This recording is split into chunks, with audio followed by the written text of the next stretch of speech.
Okay, here we go. I am live on YouTube. Okay, this is Celeste Brooks. I'm an astrologer, coach, and intuitive. And this is my second recording for the California recall election. I'm going to be talking about Governor Gavin Newsom and his astrology and the evolving story of this recall. And this is my second time recording this because Uranus is stationing. So I don't know, it has a feel like Mercury retrograde. I recorded this on Sunday, but I had both screens on and it recorded the wrong screen, so nobody could see my slides. So I'm doing it again. Today is the 17th of August 2021, and Uranus is going to station tomorrow. And so I've had like wackadoodle computer issues, things every single day. And it's going to probably keep going for a few more days, probably another 6 days. So drop a comment if you're experiencing the Uranus stationing thing. Put any comments in the comments section, not the chat. I can't see the YouTube live and respond to them if you're watching this live.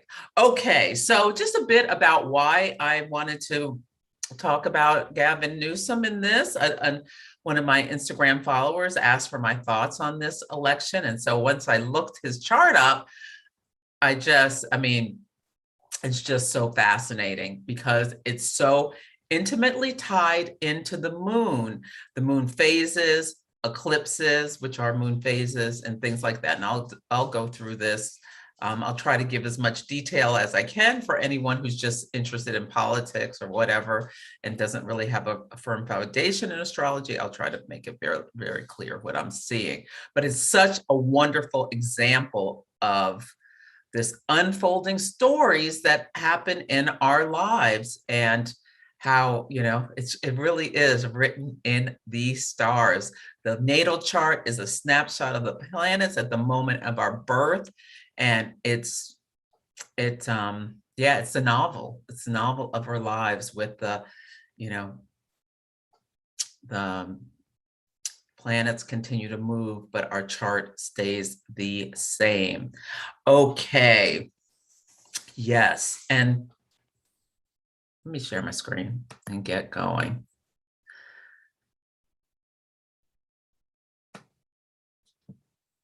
Oh, crap.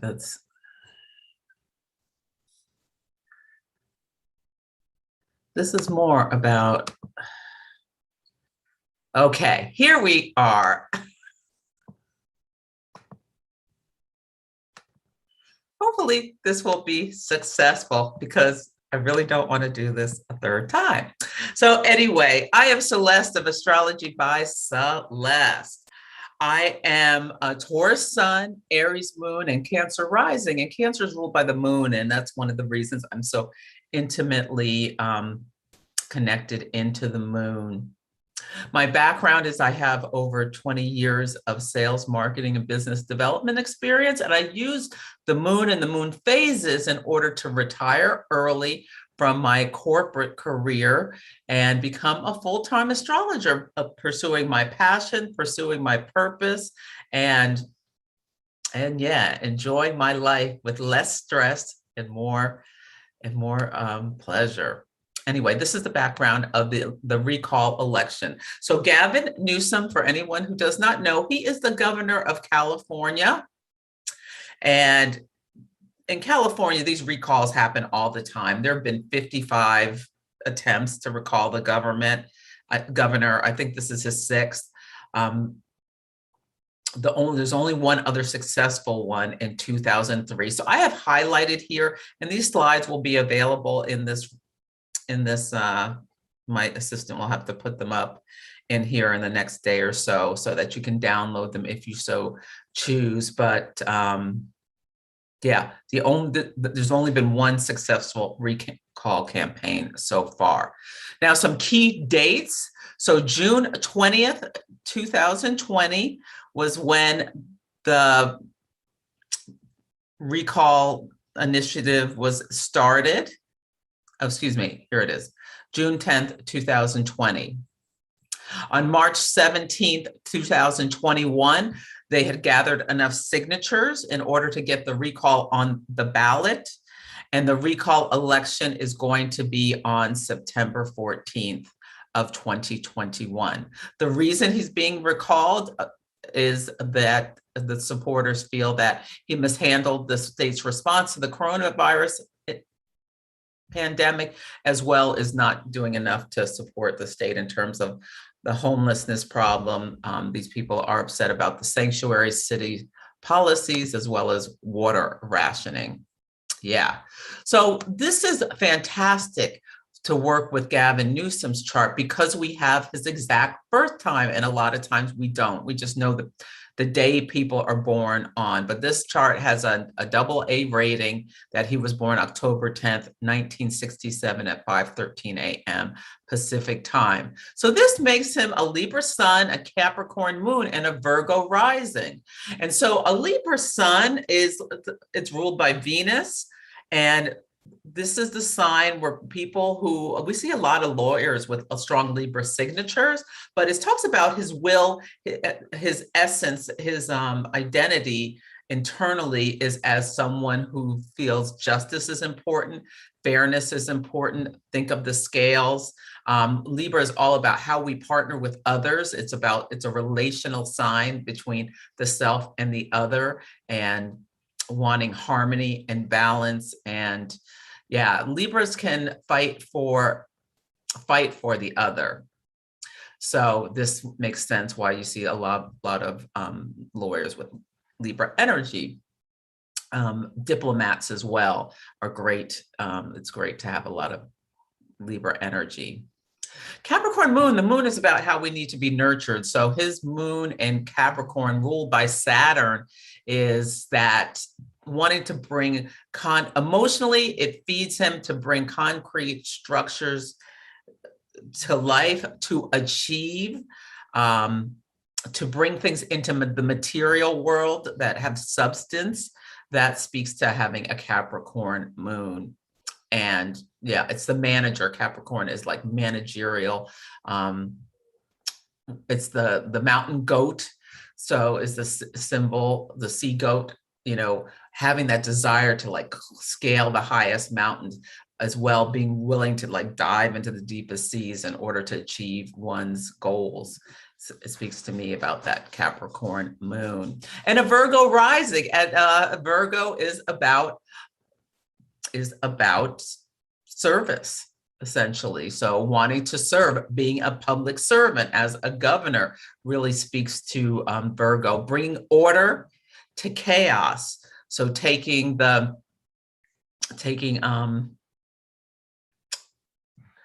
bringing efficiency and systems and into place is great. So this is a great big three for a governor. Some other things that are so interesting about his chart is he was born with a first quarter moon. So this is the sun and the moon are in right angles to each other. So his sun is at 16 degrees of Libra right here, and his moon is at 16 degrees of Capricorn right here. They are in an exact square. So anytime he has a natal excitation, when a planet or something hits either his sun or moon, they're both affected, and it can bring some tension with this square. Yes. And the first, Stephen Forrest calls the first quarter moon phase the crusader. So there is this tension with others, this desire to, to take people on, and yeah, to have a cause. So this so fits into his personality. Another big thing, he has Pluto, the planet of power. It's the ruler of the underworld, the destroyer. So right next to his ascendant. So the ascendant speaks to the body It speaks to our identity. It speaks to how we present ourselves. That's some astrologers call it the mask we wear. So when you meet someone, you meet their ascendant sign. And yeah, he looks very Virgo, and he's always that Libra sun, Virgo rising, always put together, not a hair out of place. He's a very handsome man. Virgo risings tend to have very nice physiques. Even if they think they don't look good, they typically, not all, of course, but a lot of them look very, very good. You see a lot of models. I think Marilyn Monroe was a Virgo rising, as well as a lot of other very attractive people. Anyway, Pluto there is the planet of power. He has a desire to amass power. He presents himself as a powerful person. So yes, that speaks to that as well. Now, he also has Mars square Pluto. They're only 1 degree away. So these two together, Mars, how we take action in the world. Mars is considered a malefic. Mars cuts, Mars separates. Mars is the planet of fighting and fornication. It's our subconscious drives. Like sometimes when Mars acts out, we really don't even realize, what's going on. And one thing that's really interesting about him, he has all of his personal planets under the horizon, meaning, what you see is not necessarily what you get. He's very internal. There's a lot that lies beneath the surface. The only thing above the horizon is Venus. We can see he's very handsome. We can see how he interacts with people, but even that is locked up in the 12th house. So very interesting.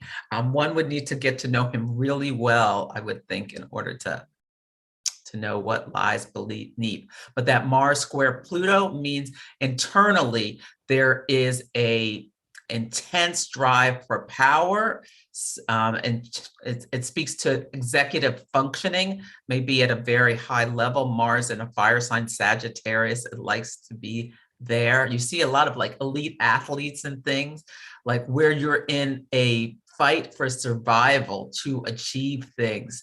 That Mars square Pluto is that. Yeah, it can also speak to someone being intensely sexual, and other things like that. Yeah, here's a grand trine in fire. People with grand trine in fire is the life-giving force. It speaks to vitality. He has his Jupiter in fire. He has his North Node. Now, some Western astrologers don't view the North Node as important as a planet, or would view it in a grand trine or another chart pattern like that. I think it's very important. I think it's just as important as a planet. It speaks to karmically where we're going in our life. So he has an exact trine between Jupiter, the planet of abundance, and the North Node in Aries, and his Mars is also in Sagittarius. So to me, this man probably has a tremendous well of energy, like probably works tirelessly, I would imagine, with that. And you kind of need that to be a governor, but I expect he has just like so much energy. He was probably, as a kid, his poor mother, he was probably a little energized or bunny who was constantly challenging authority and trying to gain power. So anyway, one thing that's very interesting, he has Jupiter, the planet of abundance, conjunct the fixed star Regulus. Regulus is one of the royal fixed stars, one of the most famous ones. It's the king star. So it's in the heart of the Leo constellation. What do you call them? Societies across the world, the ancients, many associated with this star, there's this like connection to the collective unconsciousness. People who never met, societies that never were in contact, all gave the same archetypal signature to the star about the kingmaker. So when the sun would be next to Regulus in Leo season, it's people, they would say a king is being born. Yeah, so right now it's in Virgo, but back then it was in Leo. This is about tropical astrology with the precession of the equinoxes. But anyway, he was born next to that fixed star. It gives wealth, nobility, it gives success, lots of honors to people. With all these royal fixed stars, there's also a requirement. Too much is given, much is expected. And people who act in a vengeful way with a connection to this fixed star or are vindictive can tumble from the highest of grace. Now, not everyone who has a planet on Regulus obviously is going to be a king. He's the king of California. There's other things in his chart to symbolize explain also why he's so successful. But that's the archetype of Regulus. The best example of Regulus, there are two examples I can think of. Like Dolly Parton has Regulus conjunct one of her planets, and she's very, very successful, but she's, so generous and kind. And recently she, showed herself getting the vaccine to encourage other people to get it and things like that. She's used her success and her power to help others. Another Regulus person is Donald Trump. He has his ascendant conjunct Regulus. And I mean, he scaled to the highest heights. At one point, he was president of the United States, the most powerful person in the world, but he was a very, very vindictive, vengeful person who would go after any enemies with such vengeance. He tried to destroy people's lives for anything. He didn't like doing anything he didn't like. Well, anyway, he's no longer president. He tried to start an insurrection. Now he didn't try, he started an insurrection. Now he can't even tweet. He's gone from the highest heights with the Regulus down to a tremendous fall from grace. That's the Regulus shadow. One can achieve the highest heights and have a tremendous fall from grace. So he's a perfect example of that. Andrew Cuomo doesn't have it conjunct any of his natal planets, but he has it in parans with his Sun and Mars. So it is important in his chart, that fixed star. And he as well was the king of New York. And now he's fallen from grace with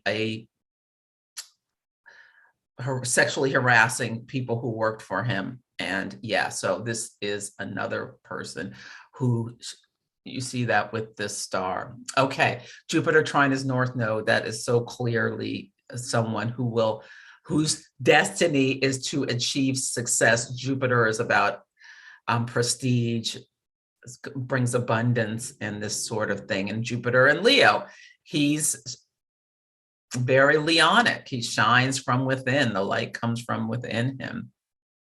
Another thing that's important is he has this focused yod. Yod is a chart pattern. These chart patterns are all about geometry.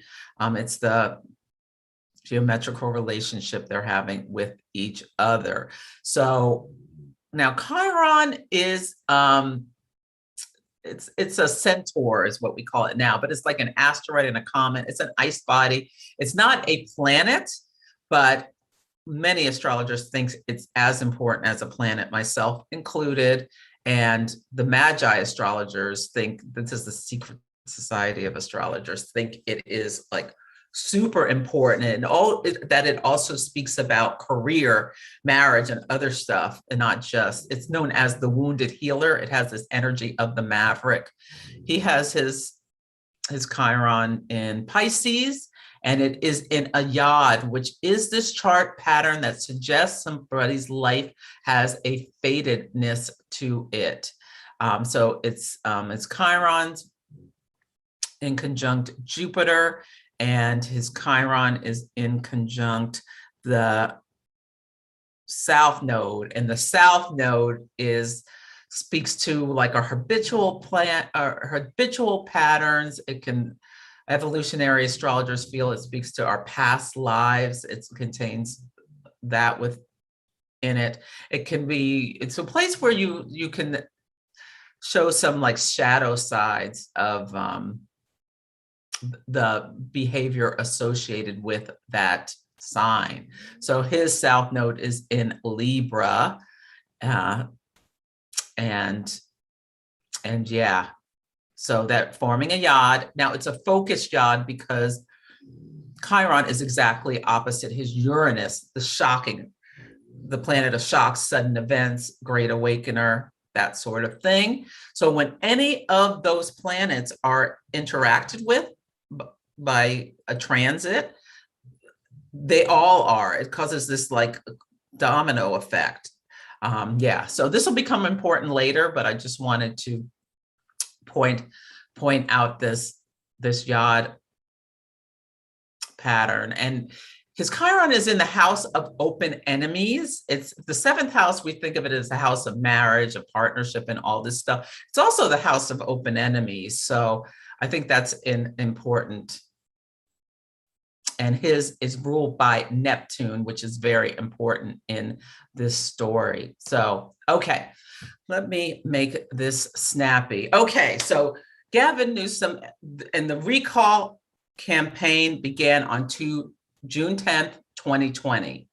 The sun was at his midheaven. The midheaven is the career line. So the sun was putting a spotlight on his job performance. He has Mars opposite his midheaven. So essentially, symbolically, this is attack launched against him. Mars launches attacks.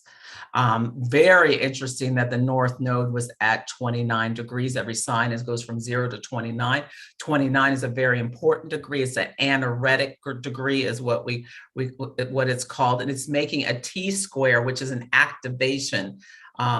So with his Uranus opposite Chiron.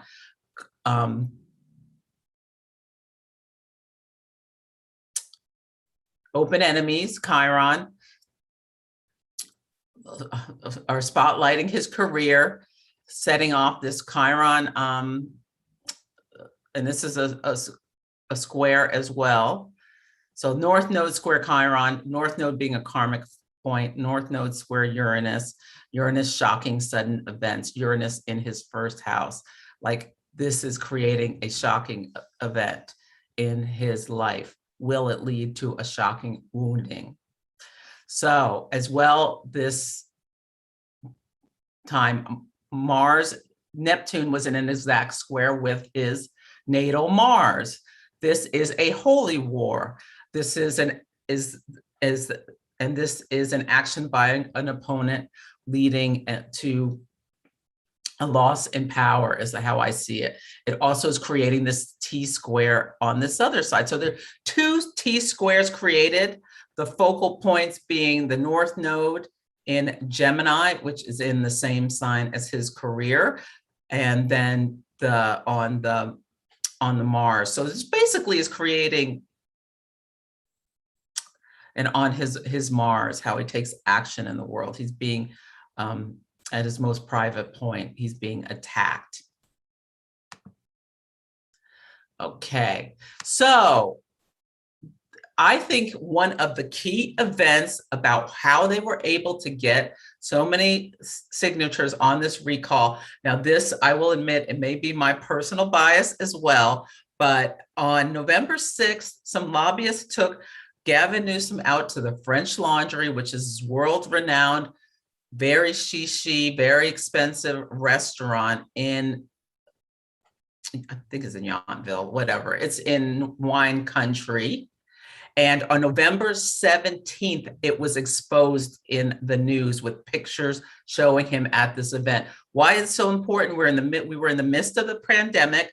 California had some of the tightest lockdowns in the country because we were trying to prevent the virus from spreading. Meanwhile, here is the governor at a table full of people, maskless, having fun, having drinks, while everybody else is sitting at home in their living room, looking at their family, bored out of their minds. People were very unhappy about this dinner myself included.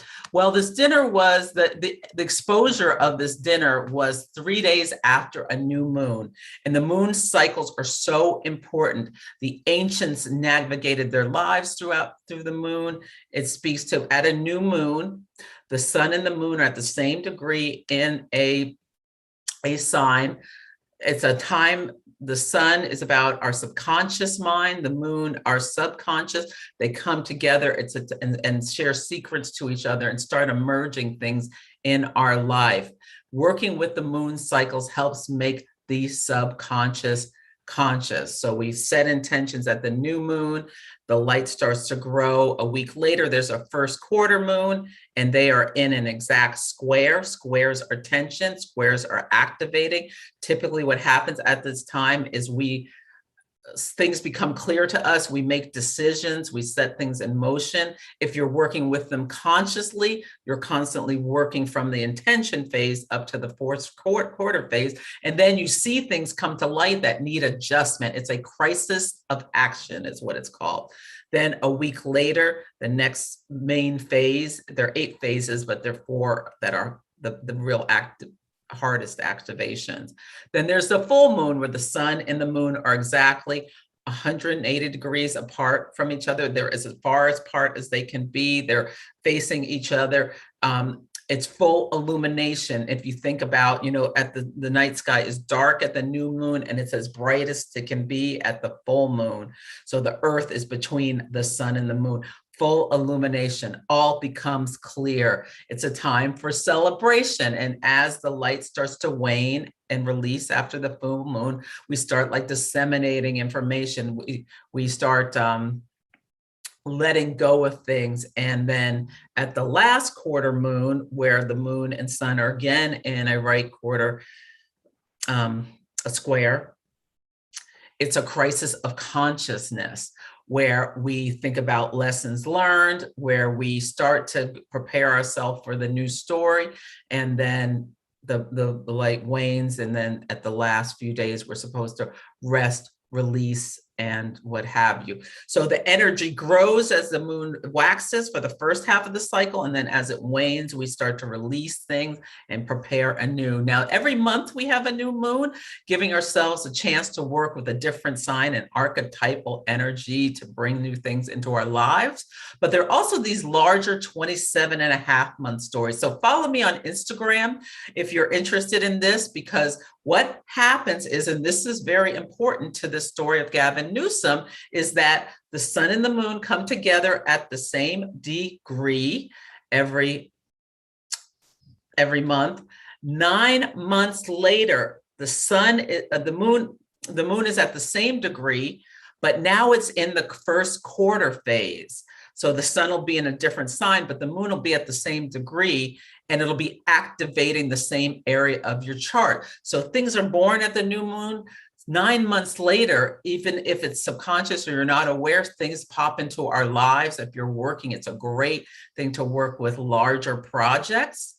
9 months after that, there's a full moon. So all is illuminated. There is a lot more visibility to it. 9 months after that, at the same moon degree, there's a last quarter moon. So this is when rewards or consequences are given. And then, so it's a 27-month cycle, and you can see it in all sorts of things in your own life. And it's mind blowing when you start to realize things that have happened in your life in accordance with these cycles that you weren't planning intentionally. Writing a book is a great way to use this energy. Starting a business, there are all sorts of things that can correlate. A relationship can go through these phases. And follow me on Instagram or Facebook, but I post on Instagram and it goes to Facebook, but that's my main thing. And I talk about the moon a lot. So anyway, this is the new moon chart for this French Laundry dinner. The new moon happened 3 days before it was exposed. And the sun and the moon were at 23 degrees of Scorpio. And they're right on Gavin Newsom's Neptune in Scorpio. Oh, the key thing about this new moon is that I see Neptune as, well, Neptune is a planet of illusions and delusions.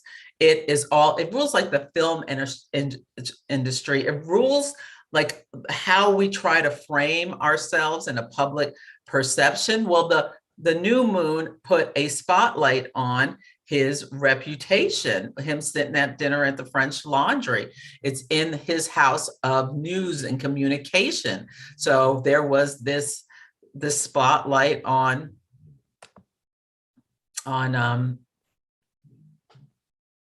what he was doing at this local restaurant, which is a third house topic as well. So, and it is in,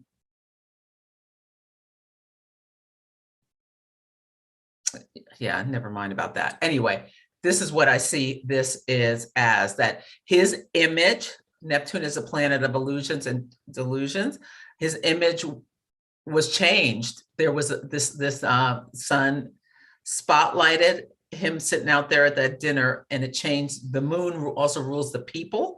And when the sun is the leader, the moon is the people. So essentially, symbolically, the public's perception of him changed. A lot of people were very disappointed that he did this. Okay. And the North Node, which is the karmic part of where we're going as a collective, each of us are going ourselves, was at his midheaven, his career point. And this dinner initiated fated events. My thesis is that this was the most expensive dinner of his life, and he didn't pay a penny because it was paid for. I assume it was paid for by the lobbyists. If I'm wrong, whatever, whoever paid for it, it was the most expensive dinner of his life thus far. Okay, so Mars in Aries, how we take action. Aries is a sign of the self, I am, how we take action in the world. The action is squaring his moon in his fourth house of home, family, and foundation. The actions he took may sever the relationship with his home as well as his job. His moon is in Capricorn. Capricorn is about our jobs and careers. So yes, Mars severs, Mars cuts. Mars in Aries is about how we ourselves take action. So the first quarter moon of this family was on Sunday, August 15th, which was 2 days ago. And this is when actually I recorded this initially. And so it was at 21 degrees of Scorpio, but the sun was in Leo. So the sun was here in his chart in the 11th house of hopes and dreams, groups and events. He hopes to keep his job. And the moon activated the same thing, activated his image. So interesting. And I said on Sunday, see if what news is going to break about this in the next couple of days. Literally Sunday, I got 3 different messages, 2 from friends and 1 I saw on Instagram about how important it is to vote, how we can't let him be thrown out of office with just a year left on his term, and all the reasons why not.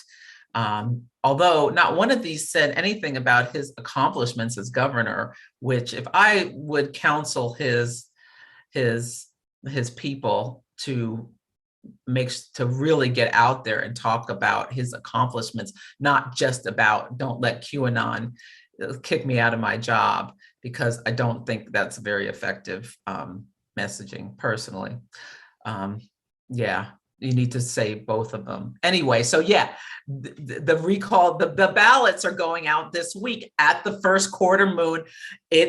We are seeing come to light what is a consequence of the events he took last November. We're at the first quarter moon.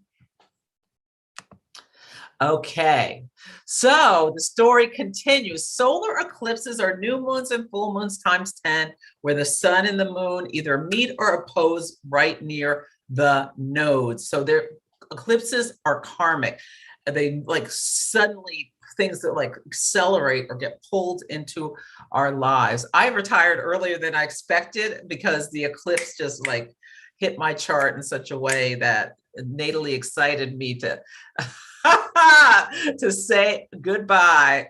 28 years was quite enough working for the man, working myself silly. Thank you very much. I'm very grateful for my career. It was wonderful, but enough is enough for that.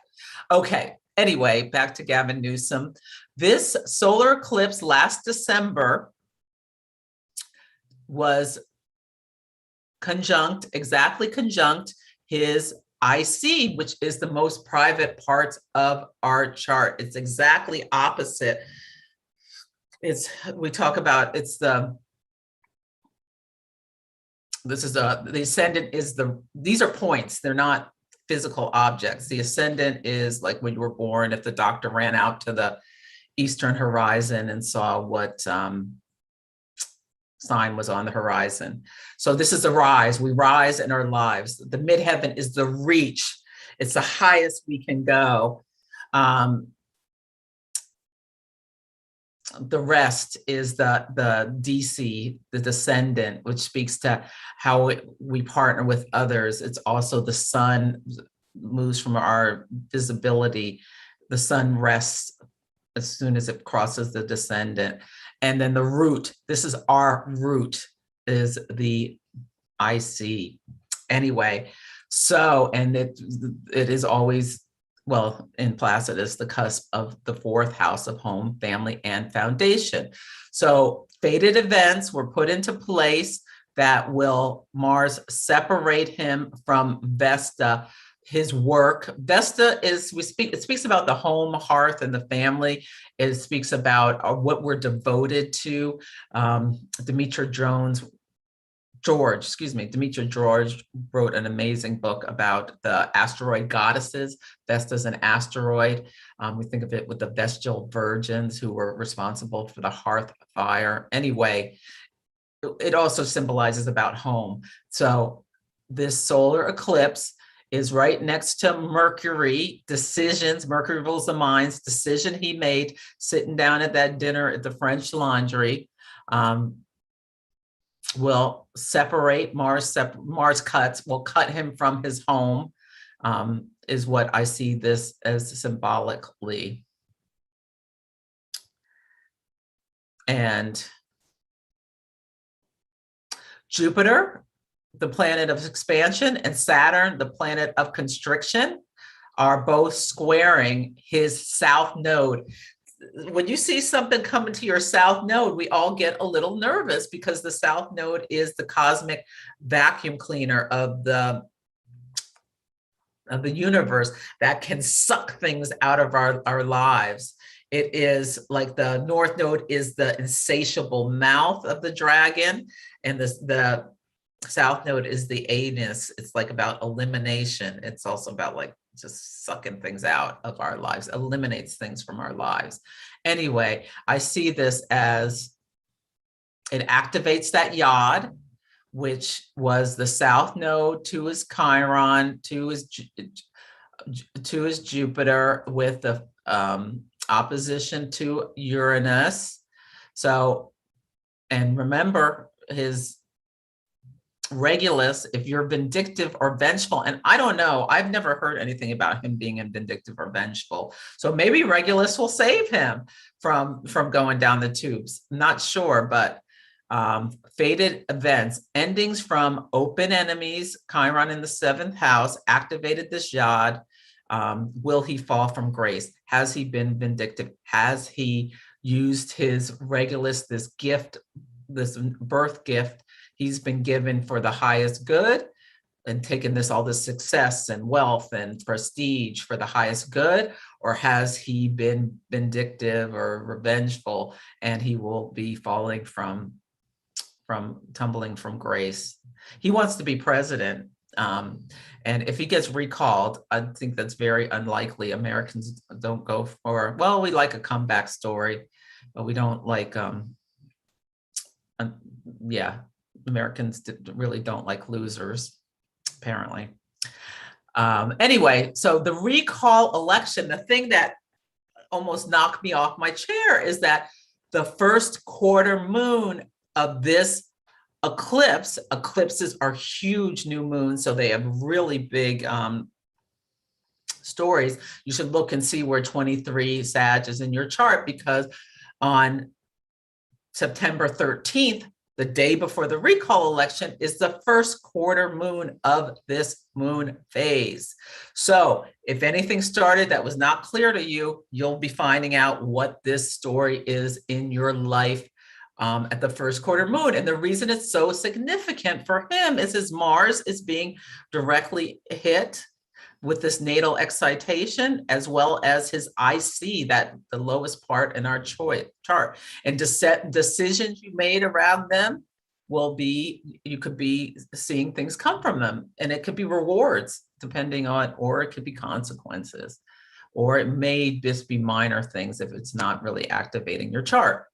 So the next thing is March 17th was the day that these people who are recalling him had enough signatures that they submitted to get the recall on the ballot. So what I did with this is I pulled his solar arc chart. So our natal chart that's in the center, that's always, our birth chart. There is this technique called solar arcs that speaks about, basically, this is not exactly, but it's kind of like you take the wheel and turn it a degree a year, essentially. And when planets are making a hard aspect, planets or points making a hard aspect to things in our natal chart, things pop into our lives. We can see them in our lives. Now we use a very tight orb with solar arcs, 30 minutes. So this little number on the inside, because it's a year thing, it moves so slowly. The thing that's fascinating about this March 17th date and his solar arc chart, solar arc Vesta speaks to our work. It speaks to the work we're devoted to, was square. Here it is at 11 degrees of Aquarius. It was square his natal Mercury at 11 degrees of Scorpio in his second house. Exactly.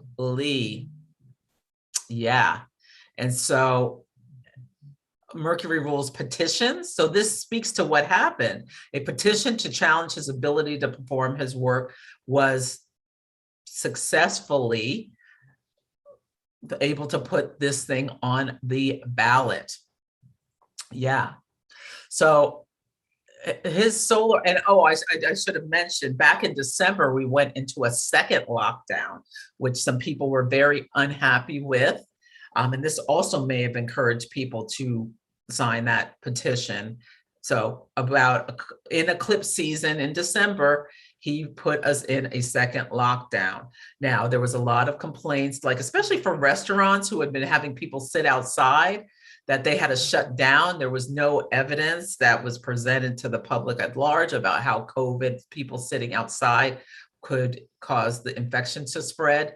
What my recollection is, what we knew at that time is it mostly was spreading by people indoors, especially people who would have large families or were milling around indoors, so that this action was seen by many as unnecessary.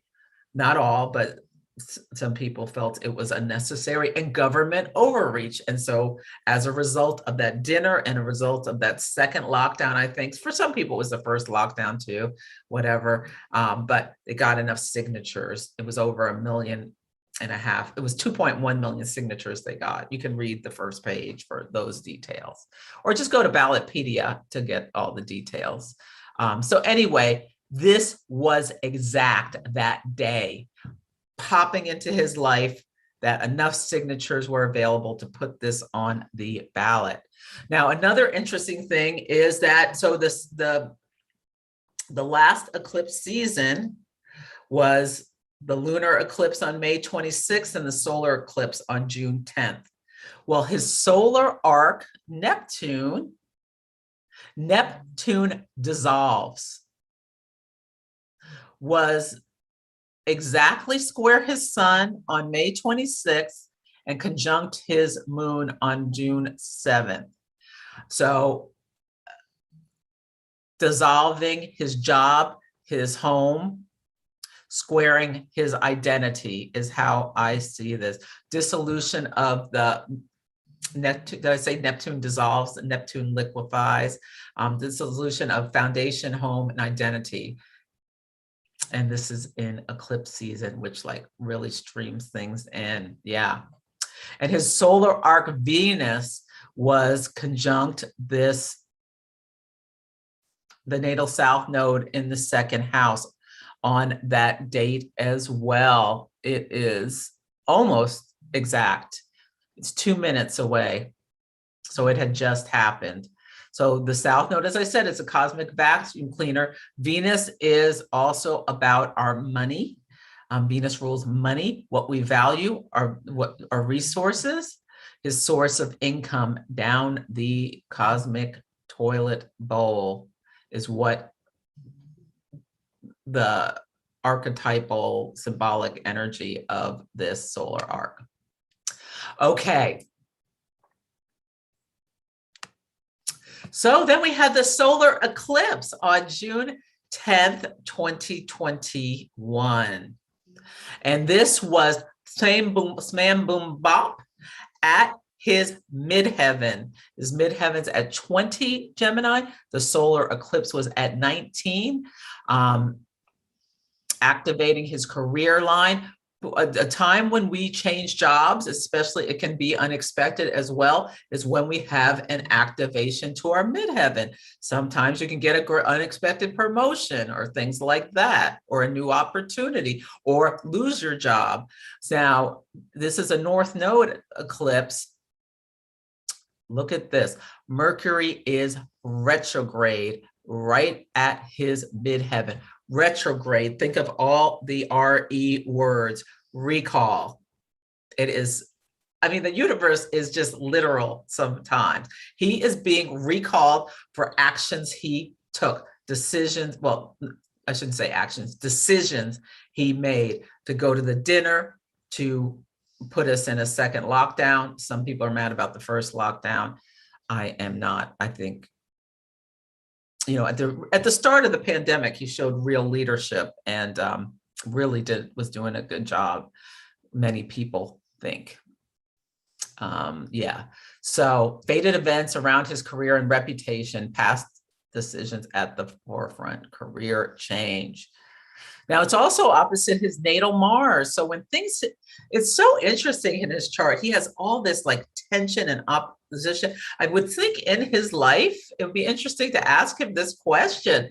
Like whenever you have some kind of success, is there always like some kind of pitfall or something losing, no matter what gain he makes? I think there's some kind of loss involved with it. I would want to ask him that question with the sun square moon, the Mars square Pluto, the Mars opposite his midheaven.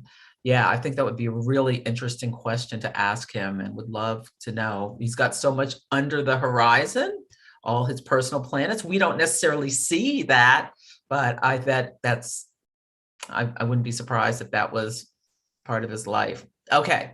Anyway, forces fighting against him with this. Sun, Mercury opposite Mars. So interesting. I think it's today Mercury and Mars are coming together as I tape this for the second and hopefully last time. Okay, now we really get to the most interesting thing about this to me is this. So there's something called the Saros series. This brilliant astrologer Bernadette Brady mapped out all the eclipses for, I guess, ever. I mean, she had to have a starting point. But anyway, eclipses either start at the North Pole or the South Pole, and then over 1,300 years, they repeat the same family Saros series every 19 years. It's like a 10 degrees away or something like that. You can Google it if you want to understand the Saros series better.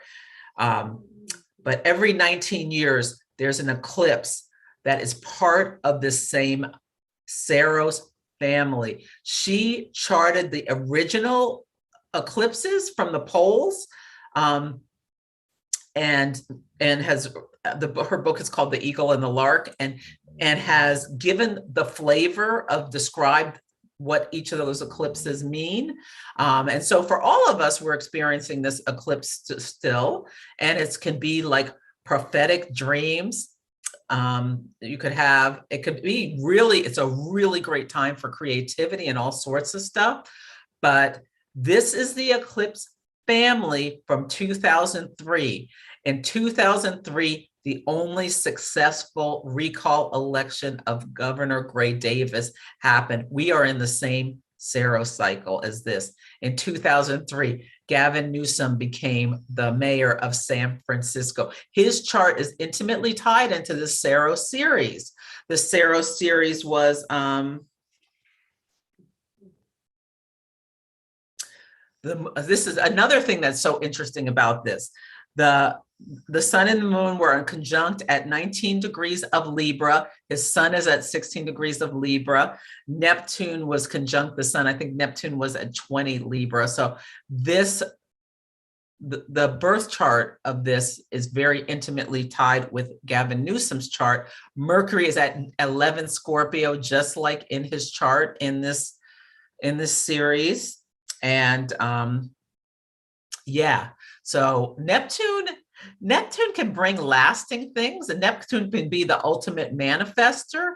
Now, if we went to look back at that eclipse on his chart back from 2003, it would look differently than the one from June 10th, and it would be more favorable to him. Neptune was not opposing him at that time, the transiting Neptune. So anyway, this is so interesting about how intricately related this chart is to his chart.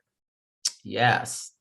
So if you were interested in looking at this chart, it was from the birth chart is from 1624. I did an eclipse webinar. It's here on my YouTube. You can go watch it. And I talk more about that actual chart, and you can actually see the chart. So yeah, very, very interesting. And in the chart, Mars at 0 Libra is on a world point. So this series is linked to world events.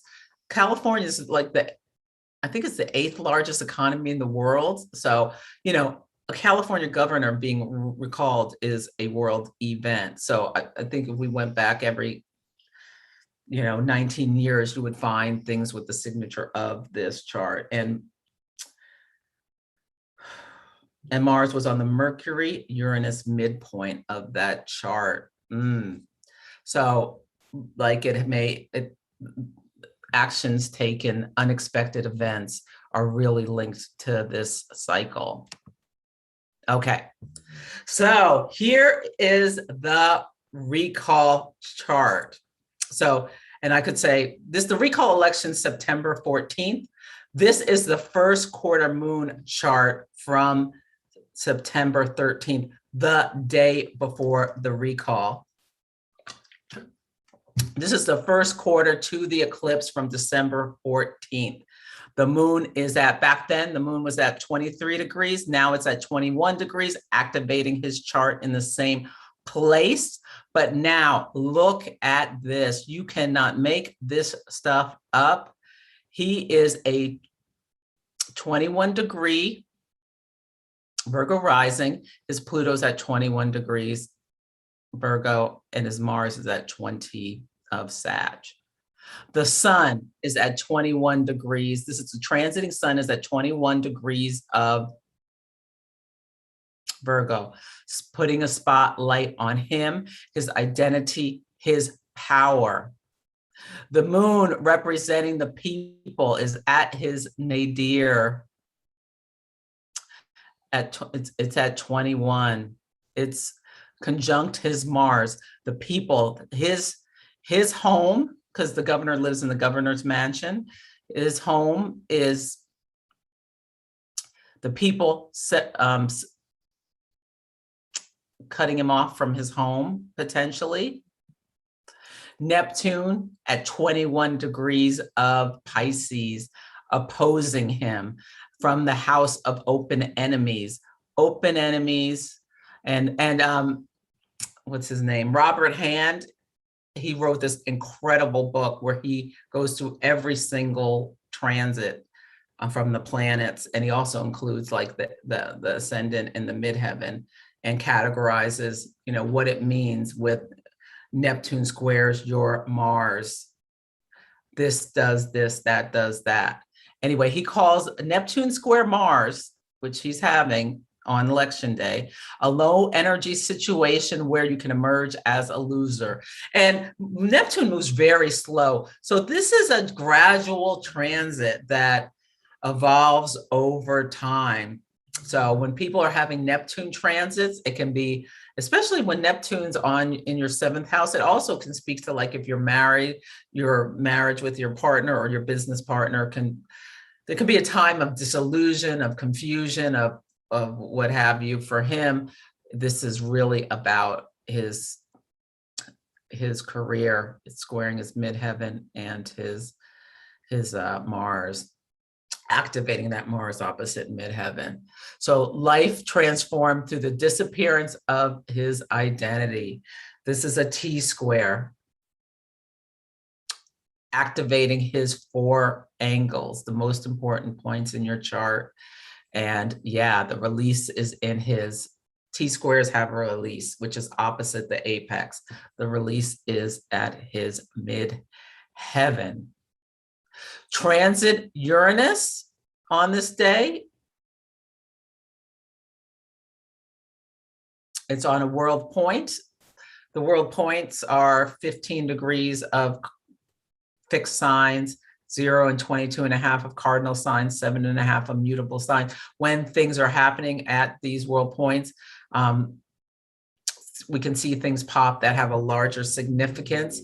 The Afghanistan, like, crumbling, Uranus on a world point, shocking events. Anyway, it is in conjunct his sun. So in conjunctions, they're like health aspects, but there is like this, something needs an adjustment. Adjustment is a word we think of with in conjunct.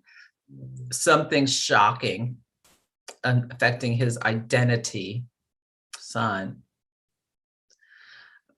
Recall is pretty shocking. Losing your job. It's only happened once before. Okay. Mars at 29 degrees of Virgo. Mars is at an anaretic degree. Now think about this. On the day, June 10th, 2020, the petition was filed. The North Node was at 29 Gemini. Mars at 29 Virgo squares the North Node at 29 Gemini, activating that chart. So the karma of this, I don't know if he could do anything, but to me, it's also conjunct Uranus, widely conjunct, 3 degrees, close enough. A shocking blow to his identity. Mars conjunct Uranus. This is like the trip and fall. This is shocking events, unexpected, out of the blue, because maybe there'll be all kinds of polls saying he's going to win, but he loses anyway. He's in trouble. Recently, polls have been saying that. This, to me, it looks like, I'm going to make a prediction that it's Uranus, so you can expect the unexpected. You never know what's going to happen. This chart, taking into account what I've said thus far, I think he's going to lose the recall. I think he's going to be recalled. Yeah. So if I were him, if I were counseling of him as his astrologer, I would be telling him to make this recall his #1 priority. Don't leave it to other people just to manage and think you can just go on like you've been going on. I would say that he really needs to focus on it. He needs to talk to the people, not just about, don't let QAnon take me out of office. Don't let, untested. There's all kinds of people out of the woodwork who are running for this. Don't let that happen. And just calling on us as calling on people as Democrats to stop it. I don't think that's going to work. I think he needs to focus on what has he accomplished as our governor and really outline it for the people so that they are motivated to go out and vote for him, because the opposition is very motivated to get him out. Yeah. So anyway, that would be my advice to him. I also would counsel him as to really make sure his marriage is solid, really put some focus on his home and family. And actually, this is not when I did my judgment. I did my judgment after the next thing. So, but this to me says, this tells the whole story of the recall, that forces are fighting against him to try to take away his job. But then I looked at like, well, does he get recalled? So the solar return is when the sun comes back to the same point it was at the moment of our birth. So every year you can pull a solar return chart that gives you a flavoring of the year to come. I used Sacramento. We don't know where he's going to be. There's like some people take trips to get a good ascendant for the solar return. I don't know where he's going to be. If he's anywhere in California, this is everything goes with this. But the thing that knocked my socks off when I saw this solar return chart, which is on October 9th, so after the recall has happened, this is speaking to what's happening the following year. Look at this. His sun, his identity is between Mercury and Mars in Libra, same exact degree, no matter where in the world he is. To me, this symbolizes, and Mercury is retrograde, thinking about reviewing the past. Mars Sun, it can be energizing, but it can also Mars is a malefic. It can also bring fevers. It can bring unpleasantness. It can bring, he can be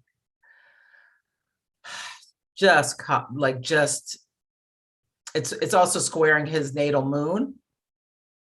So to me, this Mars square the moon, Mercury square the moon, this is a time of intense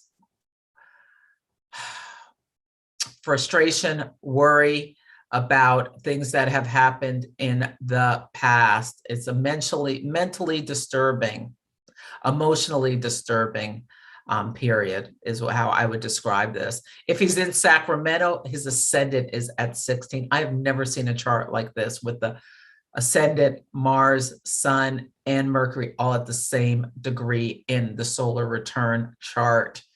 So yeah, it's something. Now, remember when we looked at I said emotional and mental turbulence. Mars is turbulent.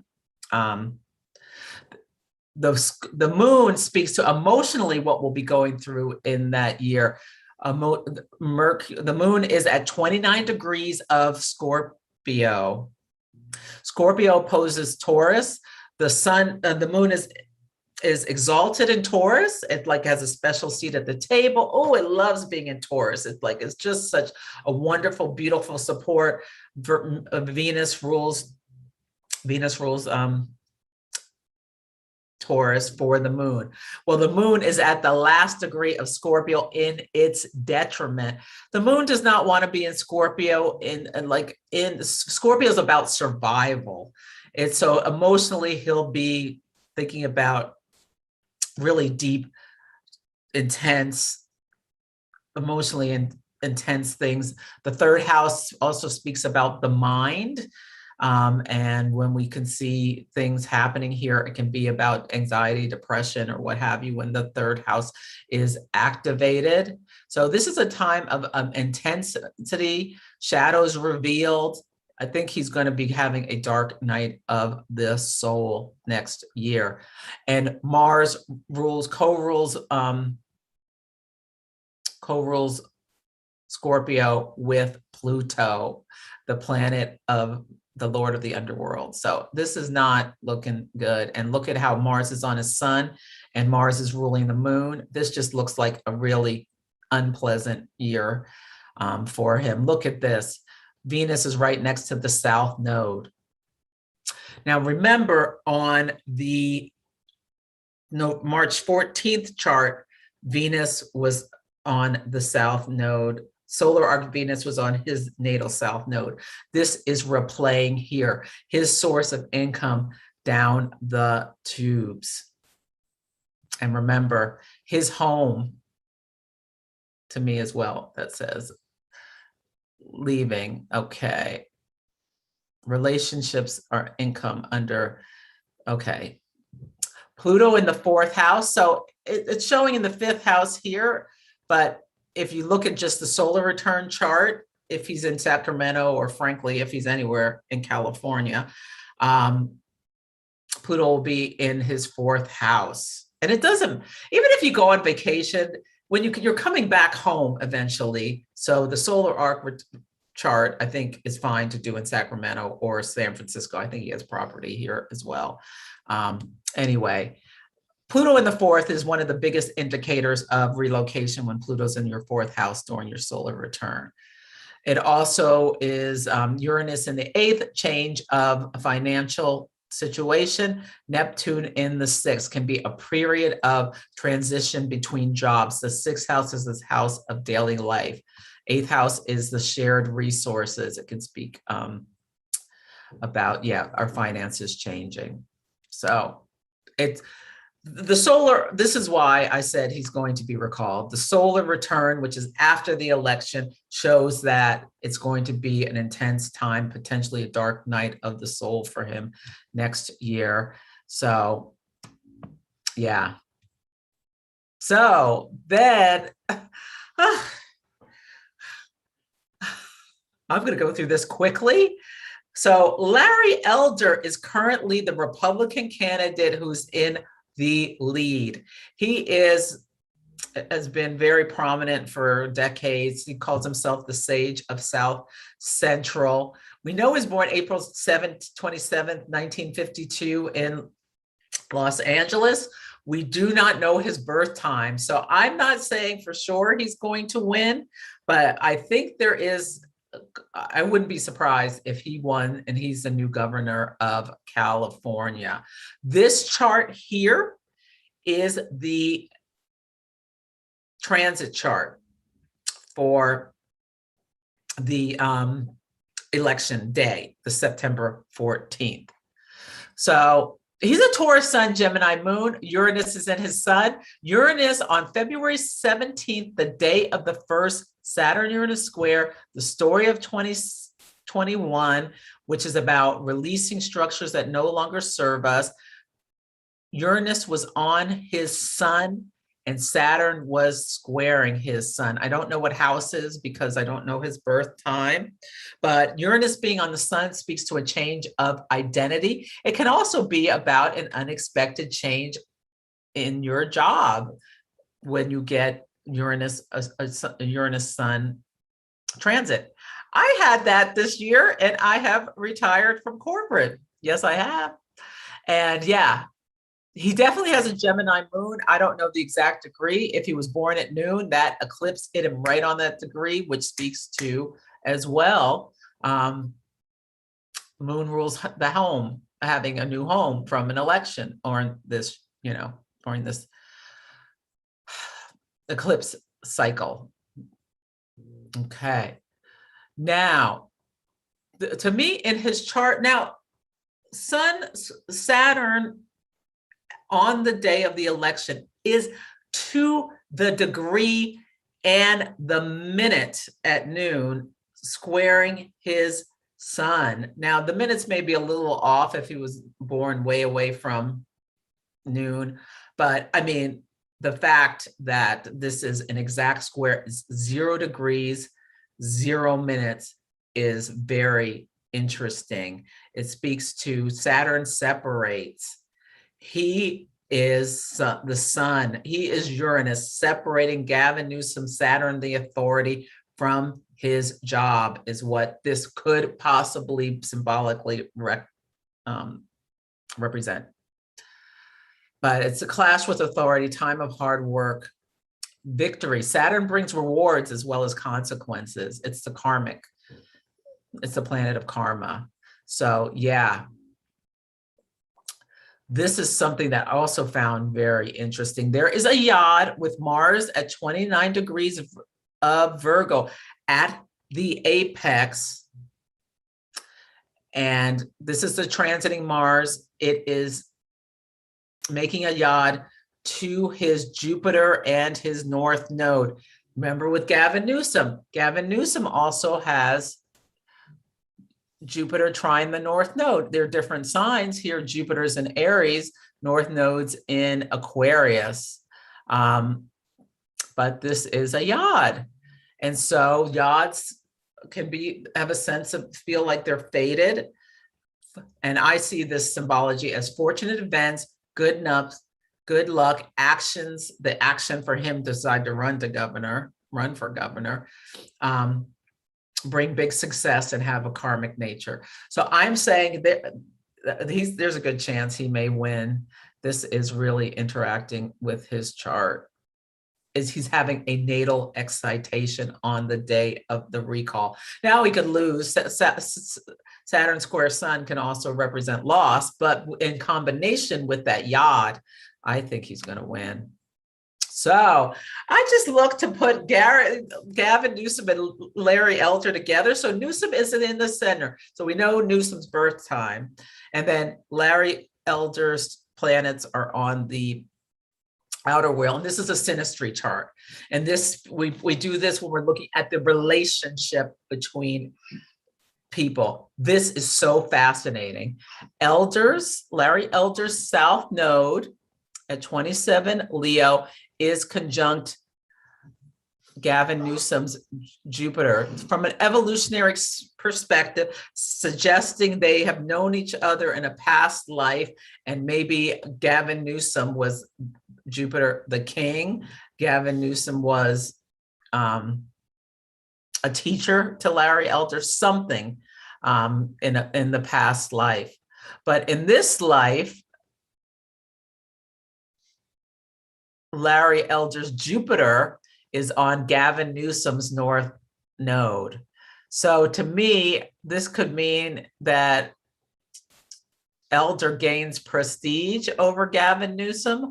I don't know. I see it as they are, in this life, the cosmic vacuum cleaner is vacuuming up Gavin Newsom's kingness, his prestige. Look at this, Mars retrograde. Larry's Mars is at 11 degrees of Scorpio. Remember, the Saros series has Mercury at 11 degrees of Scorpio. Gavin Newsom has 11 degrees of Scorpio. Yeah, Larry Elder severing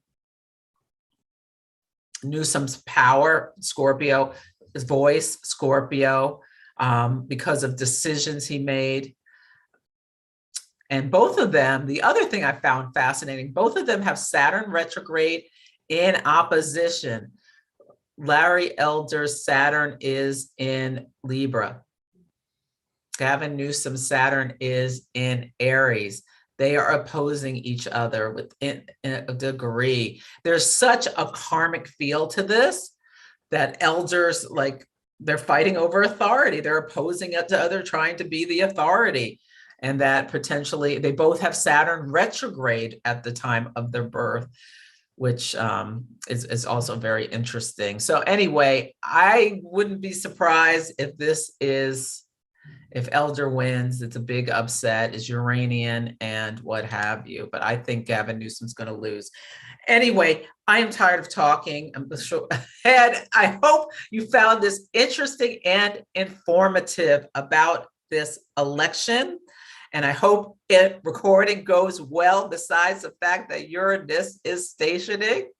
And yeah, here's some resources. So you can get my intention setting with the moon guide. It talks about the moon phases, the small monthly cycles, as well as those 27 and a quarter month cycles I was talking about. And there are worksheets to help you plan in this document. So go to astrologybyceleste.com and you can download this free guide.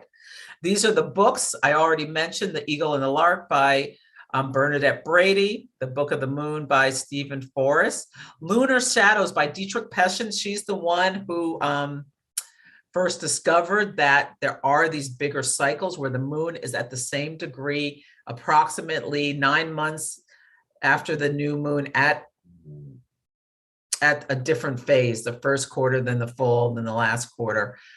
Yes, so this is her book about that. There's also a great article you can search for, Dietrich Pessin and Lunar Gestational Cycle. It's on Frank Clifford's website. Really interesting work. And I see it with myself. I see it with my clients all the time. This is such a great example with Gavin Newsom, saying the French Laundry first quarter moon, and now we're seeing the eclipse first quarter moon. Planets in transit, I mentioned this by Robert Hand. And Rex Bills, the rulership book by Rex E. Bills is the seminal work on rulerships that talks about the correspondence between like everything in life and the different signs, houses, planets. It's a wonderful book if you're an astrologer. And I always use Solar Fire software. I highly recommend it for all professional astrologers. So then where can you find me? So my website, astrologybyceleste.com. Subscribe. I send out 2 emails approximately a month about at the new moon and the full moon. I also give my followers goodies and updates, like with big cycles. I may send something, and I always like free events and things. You can join my Moon Mastery Program. Wait, now this says classes start in September. I've decided to push the classes to January because I'm starting horary school. Horary is type of astrology, which is 20 weeks. And I really need to focus on that rather than launching classes. And I'm going to be teaching for another astrologer. I just need more time. I'll be preparing things and doing content and launching things, but I'm waiting for Moon Mastery Live to start. Maybe I'll record a Moon Mastery class. The last one was so wonderful. It was, yeah, it was great. So I am, and I know my students want Moon Mastery too, but I need to work at a pace that is not stressful. Yes, I am retired from corporate. I'm supposed to be living La Vida Loca. Well, La Vida pleasurable anyway. You can book a reading, a coach, an event. I can do events on Zoom where you and your friends or your colleagues come together, and we can talk about things like your Mercury, how you think and communicate, and really learn and learn insights about your each other. It can be so much fun. We can do sun, moon, rising. We can talk about the North Node. We would come together and craft something specifically for you, what kind of event you want. And then we would do this. And that you really learn new things about each other, and it's going to be fun. My Aries moon. We don't do anything unless it's going to be enjoyable and fun. Yes. Well, not anything, but with these events, that's the intention. Or you can do a coaching program. I have over 20 years of experience in the Fortune 500 companies. I've worked for GE, healthcare. My background is in biology. I've worked in the biotech medical device field. I've done management, mentoring. I've worked with like every aspect of organizations, including, procurement, distribution, manufacturing, everything. I can help you with your career path using these the tools of understanding your birth chart and your soul's map. Yes, you can see that on my website. Every Sunday and Monday at 9:30, I am on Instagram Live. On Sundays, I do my, I like to talk about the current, what's going on with the moon, what's going on with the planets. And then I talk about the news and the relationship between the news and the astrology. And then I tend to do a one to watch where there's a person who's being activated, their chart, and that we can keep an eye on and what we're seeing in their lives. And then I pull 3 cards for oracle guidance. I have found oracle cards to be such an amazing tool for me to get deep into my inner wisdom. And it's part of my program. I recommend people use them. It helps you tap into your subconscious, connect with your higher power and whatnot. And then on Mondays, I pull an oracle card for each sign. And so you get your sun, moon, rising. You put those 3 cards, if they're 3 different signs, together. And then you have some more guidance for yourself, more personalized for the week. So anyway, thank you so much. I hope you enjoyed this. And yes, I enjoyed really looking this up. Thank you to Heather, my follower, who sent me on this. I guess this is my TED Talk, this expedition. Okay, have a wonderful, wonderful day. And yeah, Gavin Newsom needs to make the recall his #1 priority, or he may be, his goose may be, it's already, it's written in the scars. Regardless of what happens, it's all there. Okay, but yeah, I think this is cooked. Bye.